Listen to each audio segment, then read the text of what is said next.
कैसे हैं आप सब। आज की हमारी कहानी है दबंग सास। नवविवाहिता कनक अपने पति सुबीर के साथ ससुराल की देहरी पर गृह प्रवेश के लिए खड़ी थी। चावल से भरे हुए कलश को पांव से गिरा उसने अंदर प्रवेश किया। उसकी सासू माँ रमा देवी पूरे विधि विधान के साथ उसे अंदर ले गई। विधि विधानों के दौरान उनके द्वारा दिए जा रहे निर्देशों के ढंग से ही कनक समझ गई थी कि उसकी सासू माँ काफी दबंग किस्म की महिला हैं। वह एक ममतामयी माँ कम और शासन को हाथ में रखने वाली सासू माँ अधिक नजर आ रही थी। रात को सुबीर ने भी उसे यही समझाया कि वह माँ के कहे पर चले और माँ को नाराज न करे। माँ हमेशा से अपने मन की करती आई हैं और आगे भी यही होगा। कनक को थोड़ा अजीब तो लगा, परंतु उसने कुछ नहीं कहा, सिर्फ सिर हिलाकर रह गई। धीरे धीरे सारे रीति रिवाजों में एक हफ्ता बीत गया, मगर कनक पिछले कई दिनों से देख रही थी कि आंगन के उस तरफ एक और कमरा है जिसमें सिर्फ कामवाली कांताबाई जाती थी और थाल में खाना भी ले जाती थी, और कोई भी उस कमरे की तरफ नहीं जाता था। उसने एक बार ननद मंजुला से पूछने की कोशिश की, तभी सास का कड़कता हुआ स्वर सुनाई दिया, कोई जरूरत नहीं है ज्यादा छानबीन करने की, अपना काम करो। सहम कर चुप हो गई कनक। अब धीरे धीरे सारे मेहमान भी जा चुके थे। अब घर में सिर्फ उसके सास ससुर, ननद मंजुला, पति सुबीर और वह रह गए थे। एक दिन दोपहर को जब सभी अपने कमरे में आराम कर रहे थे, पति सुबीर भी कहीं नजर नहीं आ रहा था। वह दबे पांव आंगन के उस पार उस कमरे तक जा पहुंची। वहां जो उसने देखा, उसकी आंखें फटी की फटी रह गईं। एक बहुत ही दुर्लभ कर्कशकाय वृद्ध महिला बिस्तर पर पड़ी थी। बगल में ही तिपाई पर खाने का थाल रखा हुआ था। खाना क्या था? पतला सा चावल का पानी था।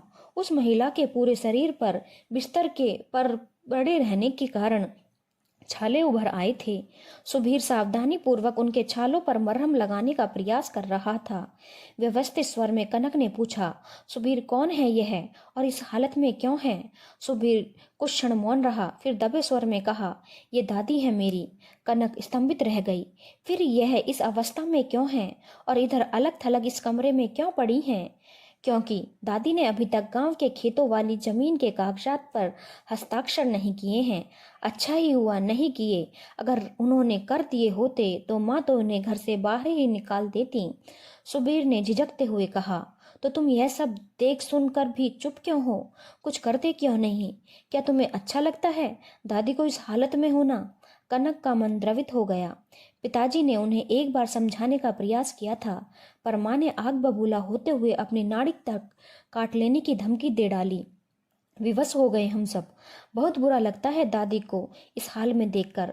सुबीर का गला रुध गया। एक बार प्रयास तो करके देखो सब कुछ बदलने का। माँ कुछ नहीं करेंगी। ऐसे लोग अंदर से डरपोक होते हैं। वह सिर्फ भय दिखा रही हैं ताकि सब उनकी बात मान जाएं।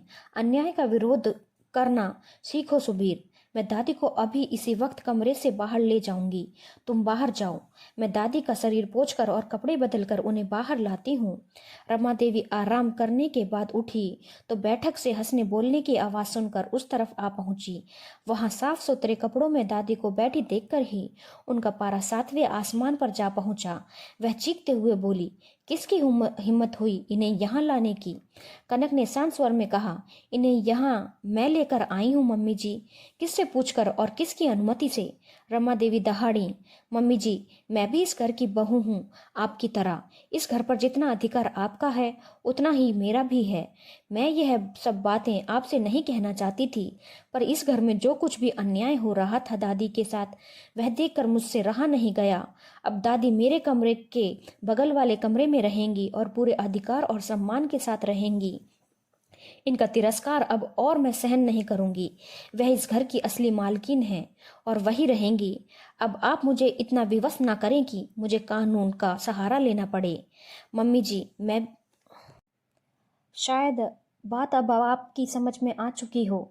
मम्मी जी मैं आपका बहुत सम्मान करती हूँ और जीवन पर्यंत करती रहूंगी, और आपके प्रति अपने सारे कर्तव्यों का पालन करूंगी, और आपसे भी यही अपेक्षा रखती हूँ कि आप भी अपने कर्तव्य दादी माँ के प्रति निभाएं। रमा देवी ने मुड़कर पति और सुबीर की तरफ देखा तो वे भी उनसे दृष्टि मिलाए दृढ़ खड़े दिखाई दिए। रमा देवी अवाक खड़ी तख्ता पलट को देखती रह गई।